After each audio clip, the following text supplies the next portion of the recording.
a Minnesota Board of Regents member, which I have no idea what that is. A University of Minnesota Board of Regents member. Don't know what that is. Could have done more research. Did not do it. Mm-hmm. I think there's something of importance to the University of Minnesota, though. I would assume that they make some sort of decision. He alluded to something along the lines of the Power 5 conferences potentially leaving the NCAA. Now, that could only be short term or whatever his exact quote was. Minnesota Board of Regents member Michael Sue says he could see Power 5 conferences break away from the NCAA in the next couple of years, even if the Power 5 remains with the NCAA after the pandemic. That could only be short term. Okay, so this has always been the thought. The G League's starting to do it for basketball players, where if you have another league that doesn't have the NCAA rules, you can still get the big, talented athletes and pay them somewhere else. G League's just now starting to do it. I don't know how that hasn't been something for the last few years. I would assume because the sell is that if you go to Duke or Kentucky or any of these schools, you're going to become a better basketball player and all that stuff. I would assume the G League is also going to make you a better basketball player because you're getting coached by NBA people and you're being seen by NBA people. I don't know why the G League hasn't been happening. I know guys have been going to New Zealand. The Ball family went to Lithuania at one point. I mean, there's been basketball players since the one and done rule has been put in where they've gone other places to play and make money and earn money. But now that the G League is becoming a real option where 3 of the top, 5 or top 10 recruits are going to the G League, they'll make around $300,000. They can sign a shoe deal. They can do all that stuff and not deal with the NCAA. I always wondered in the football world if there would ever be a league that would start up that people would be able to go. In my initial conversation with myself, whenever I was throwing those hypotheticals out, probably in the shower, which is a place where I do a lot of thinking, which is why my skin gets pruny in there. It gets pruny, and then I got to unprune them before it's like, why you do this every single morning? My thought was, what do you get, a billionaire that would have to start a league? But then he has to have the foundation, and he has to have the setup and the stadiums and everything like that. And then the more and more I would talk about it, it became something I really thought about.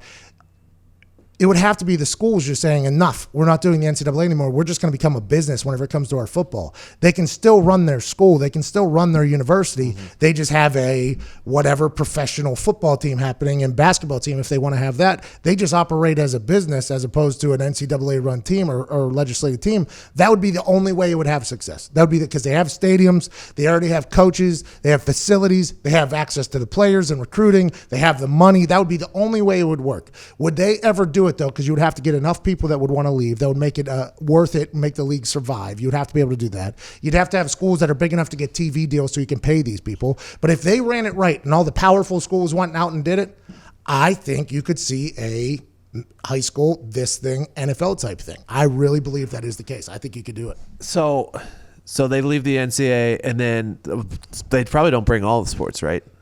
Well, I don't think will the NCAA be like, yeah, we'll take your rowing, we'll take your swim, wrestling, all the sports that don't generate capital, right? And now, granted, some places are outliers. Iowa wrestling, I think, makes a lot of money, but I'm assuming there's a lot of wrestling places that don't.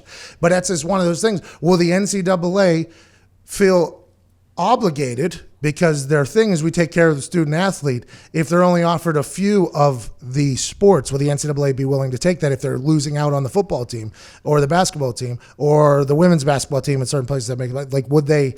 I don't know. That'd be a very interesting thing. Would the NCAA settle for that and be like, all right, we'll run a league where these people can compete and do this stuff? Or will those sports at those cities or at those universities just disappear because the only reason they're in there is because of Title IX, which is an NCAA rule. And if they're not in the NCAA anymore, do they still have the Title IX rule? I'm not 100% sure.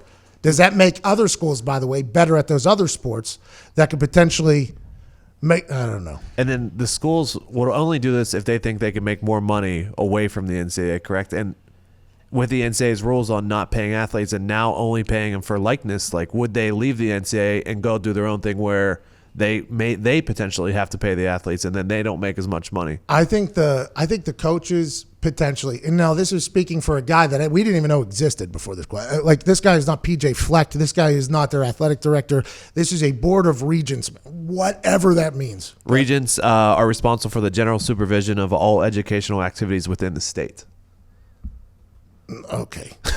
So I have no idea why this guy was interviewing anybody at any time or getting interviewed by anybody. But him saying that, it means there had to have been a conversation somewhere about that happening. Somebody else had to be having these conversations where this person heard this and thought about saying it.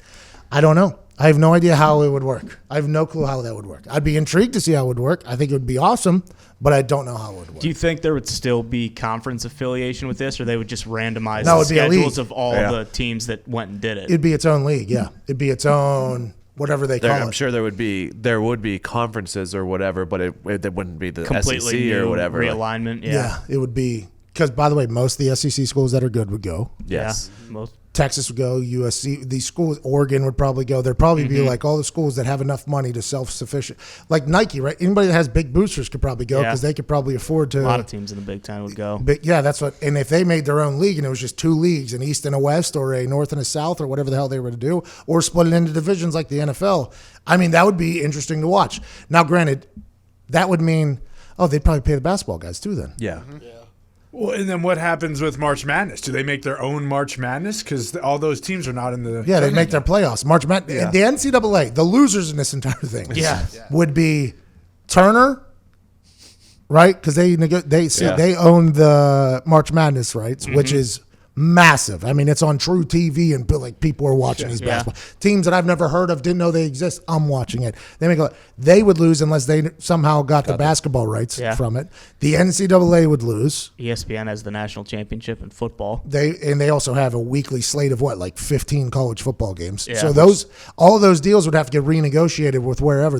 It would be quite a tidal wave of, oh my God, there would be a lot of people like, wait a minute, we're doing what? Mark Emmert down here in the NCAA would just be go right to the drawing board, just figure it out, and then I think it would end with, well, I quit, and then just walk out. I don't think you would want to. Let's look for the Raging Cajuns in the national championship this year, boys. Let's go. What is the reason that schools would leave the NCAA to do this?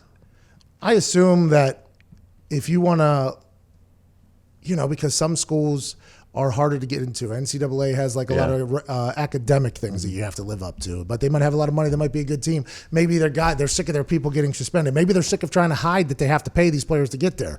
Maybe there could be numerous things. Maybe they want to, if we're all recruiting players. Now, I'm not saying anybody's doing that. I have no idea. I have no inside information. Literally, you hear me talking to these coaches on here is about the most I've talked to them, other than like a hello and what's your game plan. But like if there is ever, in basketball, it came out that there was the recruiting stuff happening and they were under the table, money flying everywhere. If they made it more open, maybe people would think it was a little bit more fair, because then you know what the open market's holding as opposed to these.